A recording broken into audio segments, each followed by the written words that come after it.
Distinguished ladies and gentlemen, you're welcome to Breakfast Central, and it gives me great joy to introduce all the way from the United States of America back to bring breakfast headlines to analyze the newspapers with us. We have the one and only analyst of international repute, drum rolls, the publisher of the Nation newspaper, Ikechukwu Amaechi. You're welcome back from the United States. Why am I mixing British and American accent? You're welcome. Oh my God. You're welcome back from it is British accents. From the United States. Okay, sorry. They don't know now. We're about to see something. They don't know nothing. Yes. You, man. They ain't seen none yet. In the words of Governor Soludo. They ain't seen none yet. Good to have you, sir. Good to have you back. I'm Chinedu Brown. I hope you're streaming live today, because if I can't remember anybody else. Mr. Amaechi had to wait for a bit to see whether US soldiers will invade. So he will wait behind and observe the coast. But now that there's no invasion coming, he decided to come home. Welcome back. Welcome back to Nigeria. How was your holiday? Thank you. It was okay. Did you miss Nigeria? Well, ironically, no matter how hard and how difficult you think Nigeria is, if you stay away 2 weeks from Nigeria, you almost want to run back. It's as a love-hate relationship, maybe. Yeah, you can't explain it. But you stay 1 week, 2 weeks out of this country, and there's this pull that you simply want to get back. And again, the other irony is that by the time you land at Murtala Mohammed Airport, the reality sets in. You ask yourself, what is all this? Very true. That's what is all this, you ask yourself. You're about to ask yourself more as we delve into the papers this morning and see what the front pages have for us. Remember that you can be a part of the conversation. All you need to do is to visit our YouTube channel. We're streaming live on News Central, and you can also call the phone number on your TV screen. Let's start with the Punch newspaper. The big story on the Punch is talking about the mass abductions. Mass abductions return, 145 missing in 4 days. We're not talking about 145 goats or sheep, even though our animals are very important. We're talking about 145 human lives missing in 4 days. Kidnapped Kebbi schoolgirls, Zamfara, Niger villagers, search intensifies. Atiku PDP react, federal government pledges swift rescue.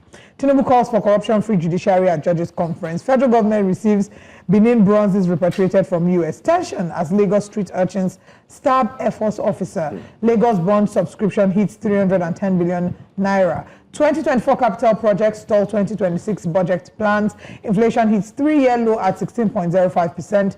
PDP headquarters showdown. Makinde Wike factions hold rival next sessions today. Obasanjo Fayose reignite old enmity trade insults. Before we go to PDP, because that looks like the most heated and interesting story on the papers, let's start with the most important. Politics is not as important as our human lives. Mass abductions. Let's start with that. Well, good morning, Nigerians. Let me start not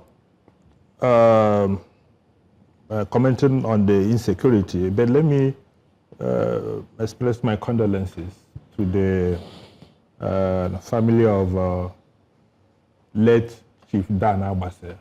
Oh, okay. Chief Abase died yesterday at the age of 81, and anybody who is a journalist should pay tribute to a man who devoted all his life, almost all his life, to perfecting journalism and making it an honorable profession. 81 is not too bad, but what is important is not even how long he lived, but how well he lived. And I dare say that Chief Abase lived very, very well, and I am proud to say that he was my friend. May his soul rest in peace. Amen. Now, Olive, you know, and that's why I said immediately you arrive here, it's like nothing has changed Nigeria seems to be incapable of changing for good. In fact, the only thing that changes here is that you're changing for worse, because things get really bad. What can you say about the adoption yesterday in Manga community in Kebbi State? Schoolgirls, once again, were taken away. The vice principal, who was trying to protect his girls, was brutally murdered. And what do you get? The usual statements. This is very sad. We will do everything to rescue the girls. Blah, blah, blah, blah, blah. And life goes on. Life goes on. We were talking about 145 people adopted within a space of how many days? And these people are human beings. Right from the 2014 adoption of Chibok girls to Dabchi, to these things, I think we've had nothing less than 1,000 students taken away from their schools forcefully. Many of them were never brought back. And you ask yourself, you see, last time there was this brouhaha that American President Donald Trump, and I must confess I'm not a fan of Donald Trump in any way, called Nigeria a disgraced country. And people were up in arms. He's insulting us, our sovereignty, and all that. And what is disgrace?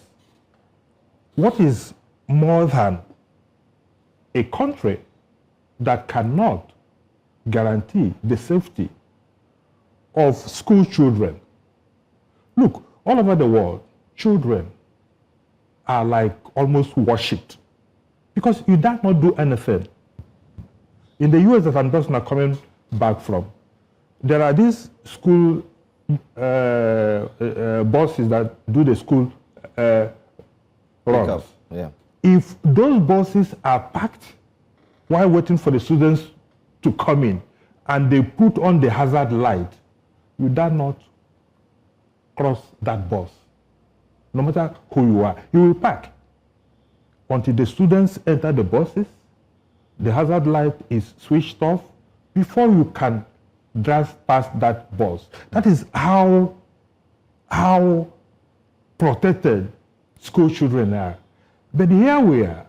You wake up every morning and you hear stories of schools invaded, taken away, and the government that claims that it has sovereign rights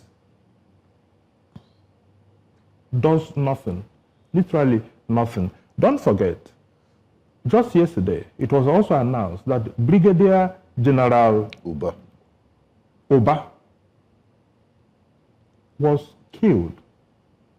He was adopted by this same terrorist, I think Iswap. And government also went into his propaganda mode.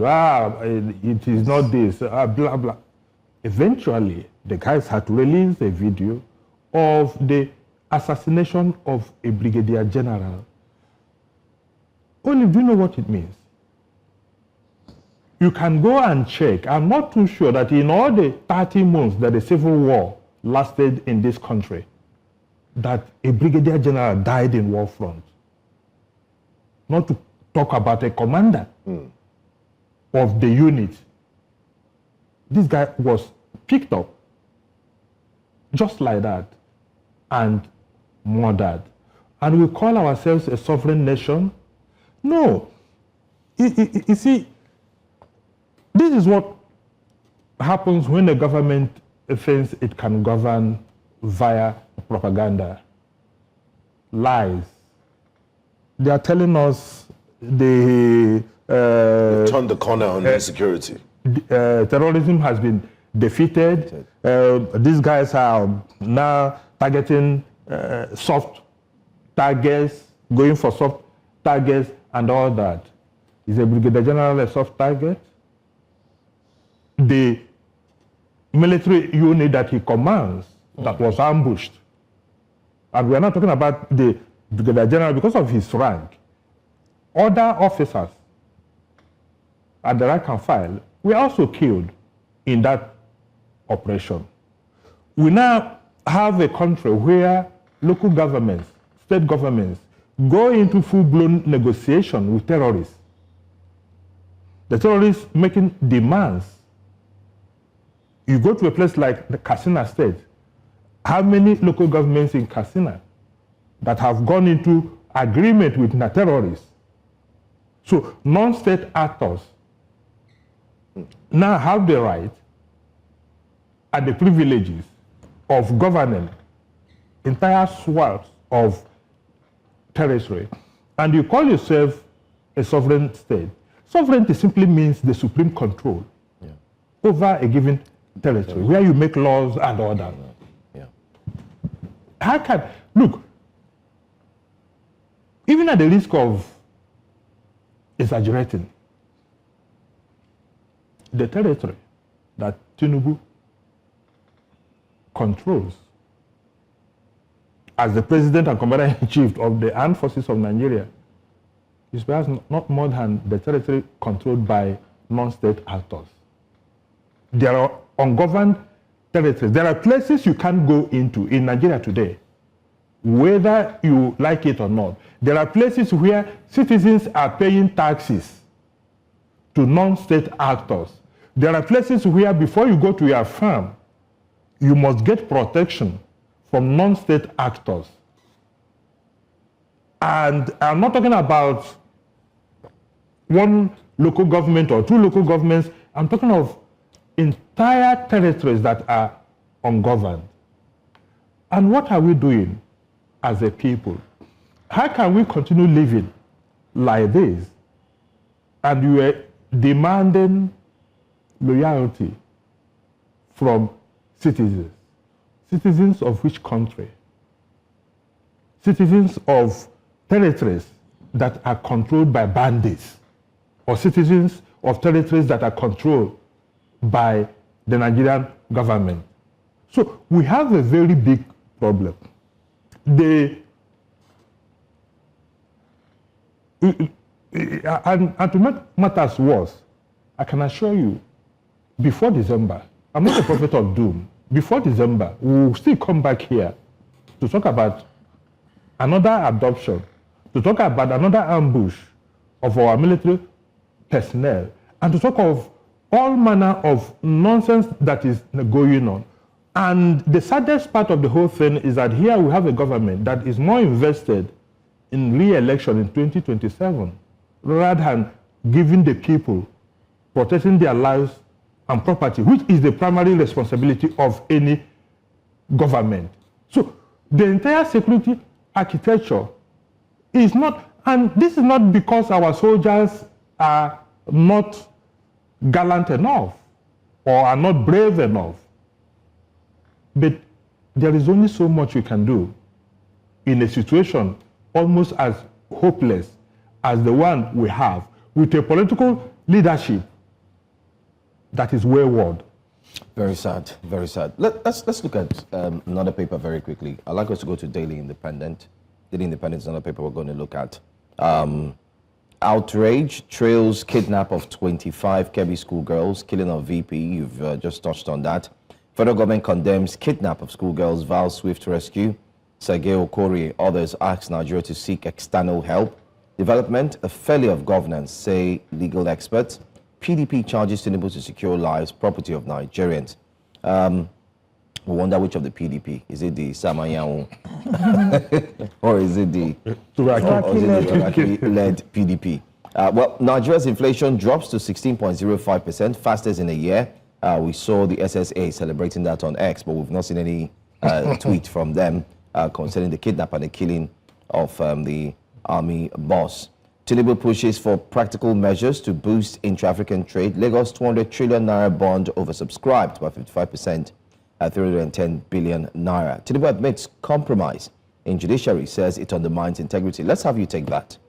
That yesterday he was at the judges' conference. Was the judges' conference. He talked about upholding the rule of law and how they are very, very important to every society, especially in democracy. And here he also says that he agrees there's compromise in judiciary. Well, it's ironic that President Bola Ahmed Tinubu, the Jagaban of Nigerian politics, is finally agreeing that there is corruption in the judiciary, because that was essentially what he said yesterday. Compromise. But of course, we know what it compromise means. led by. What he said was that the judiciary reeks with corruption. Whether he is using compromise or whether he is doing anything, an upright judiciary or an upright judge should not be compromised. Compromised by who?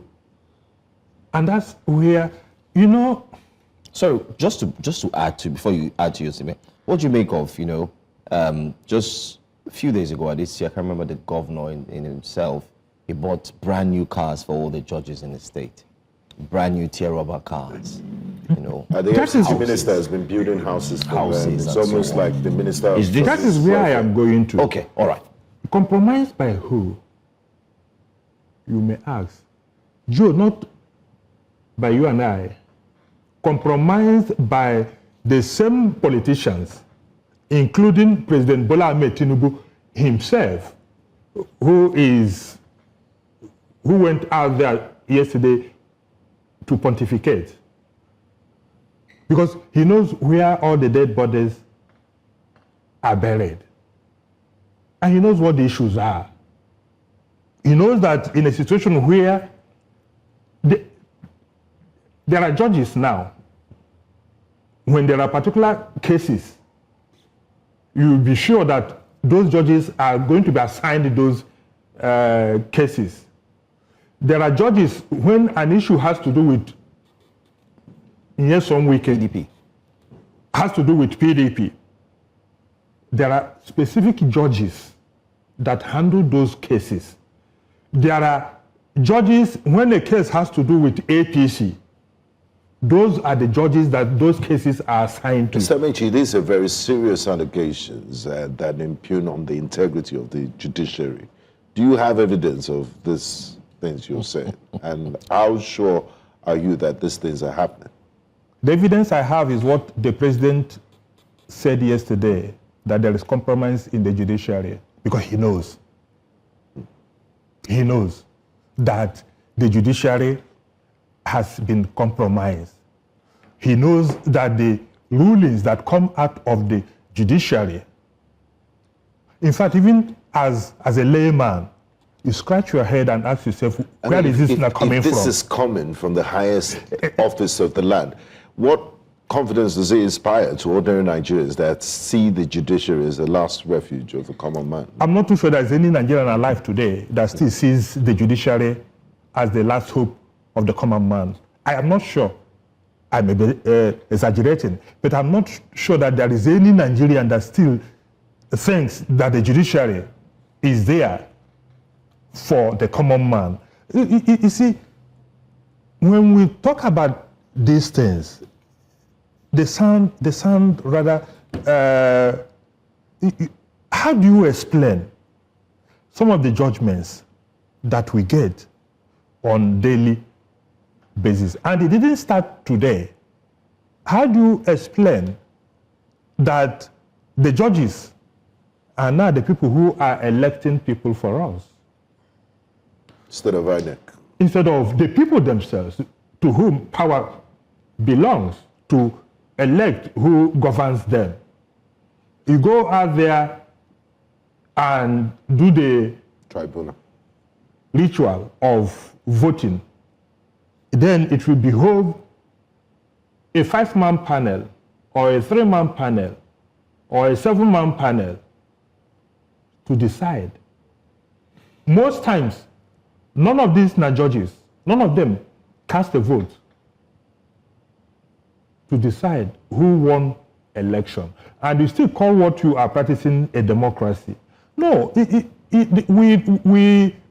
deceive ourselves a lot.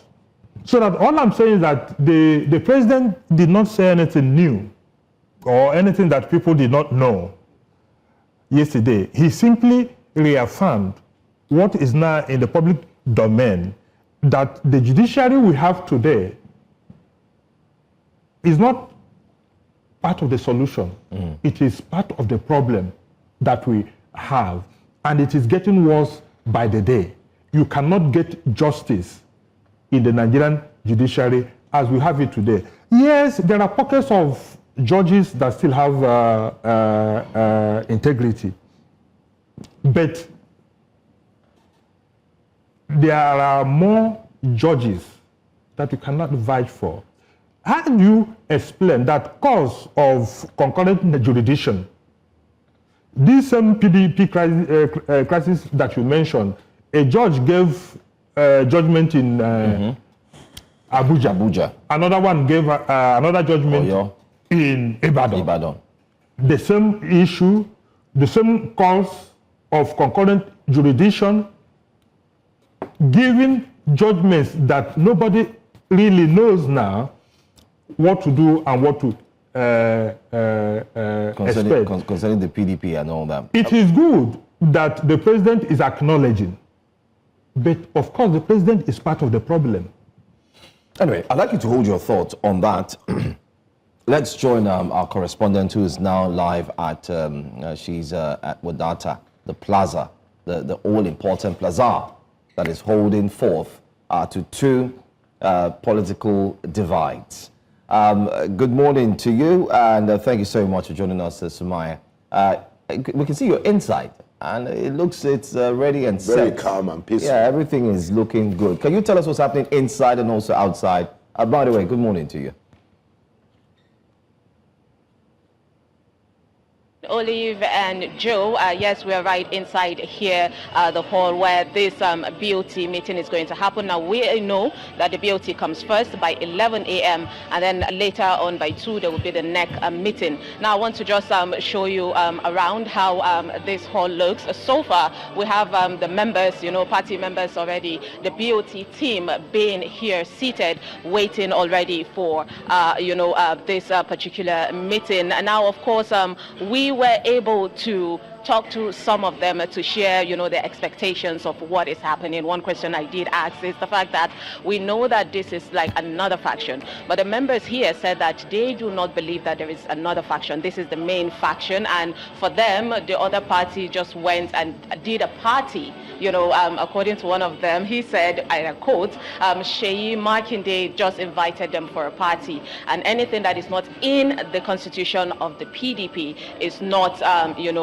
valid. So basically, they said that the deliberation coming, what they're expecting is to see, PDP make a deliberate effort in saving the party and pushing the party forward. So I would say the atmosphere here is exciting for the members, the BOT members that are here, which of course we know are partly divided with what is going on. But I know that it's going to be a robust discussion, and the party here are really willing to, talk after the deliberation.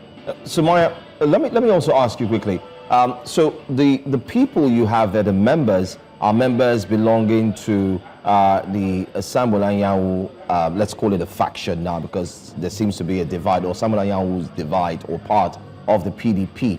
But have you spotted the faction of the newly appointed national chairman outside or anywhere around the plaza? No, I will tell you that we have not, and we've been keeping our eyes out for, the other, end, the other party of this PDP, but we have not seen anybody here. Now, we know that anybody making an appearance here would be an uproar, so we are keeping our eyes out. But for here, the members here are just members that are more comfortable with each other and, are welcoming this deliberation. But for the other side, we have not heard anything. But we're keeping our eyes out for, if at all there is an, turn in by any one of them coming in to join this meeting, which might not happen, but we'll wait and see. Now, Sumaya Abubakar, I'm happy you just acknowledged that you're not a soothsayer and you don't have a mirror in front of you, a crystal ball. My question is, what are your expectations for today at Wadata Plaza? Looking at the volume of people that we have outside and we'll be expecting, because like you said, both sides of the PDP will be in attendance. They both called for simultaneous NEC meetings today. So what should we be expecting? I would tell you that it's going to be a long day. So far, I'm seeing familiar faces, coming in. Because just set the camera to show, Haja. We know that she's been part of the PDP for the longest time, and she's one, member that is so passionate about the party. So I know, I've spoken to a few of them, and they seem really strong-willed. These are people that would definitely go through thick and thin just to make sure that they put their agenda out there. So I would say there's going to be a really tough decisions that will be made here, and this decision is something that would affect the party, for the long run and come 2027. So based on what I'm looking at, based on what I'm seeing and the interaction I've had with these people, I will tell you that the party here will determine what happens, in the 2027 election. Whatever the decision has been made here would affect the PDP in general, and we don't know if it's going to be on the good side, positive or negative, but only time will tell. But Nigerians should expect a lot coming out of this, and it will determine what would happen come the next election. Thank you so much, Sumaya Abubakar, for speaking with us live at the PDP Wadata Plaza, and we'll see what would unfold anytime soon. Anyway, we'll get to join you, especially in our subsequent programming. Thanks for your time. Let's come back to the studio now. We do have Mr. Ikechukwu Amaechi, who's analyzing the papers for us, looking at the front pages. And he's back fresh like never before. Let's look at leadership right now. That's the next paper we're looking at very quickly. Of course, the media icon there, leadership decided to grant that page to the man who has dedicated most of his life, if not all of it, to ensuring that journalism is what it is today. He's dead, and he died at the age of 81, as rightly mentioned. But let's see other stories. We'll come back to that. Zulum calls for joint military operation in Lake Chad. Justice must never be for sale, President Tinubu tells Judiciary. Continental Free Trade Area, Nigeria rolls out preferential tariffs. Wike and the rule of law. This is one you want to read by J.B. Daudu, a senior advocate of Nigeria. Unresolved issues, varsity lecturers threaten fresh showdown with government. And Fayose attacks Obasanjo says he has dementia. Let's start with that story. I want to take Mr. Amaechi's take on this, because, the former president, while speaking at the occasion of the 65th birthday of the former governor of Kebbi State, Ayodele Fayose, when he was given the mic, he said, the former governor sent emissaries to him through Osita Chidoka, who is one of his political sons, and he, said he would like him to chair the occasion of his 65th birthday. I thought that was nice of him, and then, asked for forgiveness. He went. I also called him. The president had an engagement in Kigali. He said he had to find a way to get back to Nigeria in time to attend this birthday. So while he was there, he said, really things that were not nice. He said, you and your wife are not good people, but you have asked for forgiveness. And immediately he said that, the wife said, yes, forgive us. And, that disarmed him. So I haven't said that. He said he went on to, praise him and things like that. But Mr. Fayose, after the event, now decided to write a text message to the former president saying he belongs in the zoo, he has dementia, why would he insult him on his special day? I mean, this sounds very funny, but we're talking of elder statesman here and the person of former president. What do you make of this, all of this? Well, we ran that story yesterday, Then a friend of mine, a professor at Federal University, I think the one in Abakaliki, sent me a text message. He said, this story cannot be true. I smiled and I replied, I said, unfortunately, it is. It is true.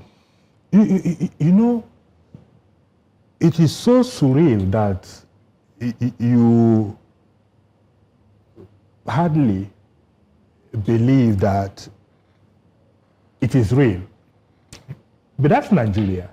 That's how low we have gone, that there is no decorum again, even in communication. Nobody recognizes age, nobody recognizes authority again, and all that. But having said that, you know, it takes two to tango. President Olusegun Obasanjo and Ayo Fayose are not the best of friends. It was Obasanjo who ensured that Ayo Fayose was thrown out of office. He was humiliated and all that. So they have never had good relationship. I don't know why Ayo Fayose deemed it necessary to invite Obasanjo to come and cheer. I mean, somebody you obviously know that you've had history with, unpleasant history. And Obasanjo does not take prisoners.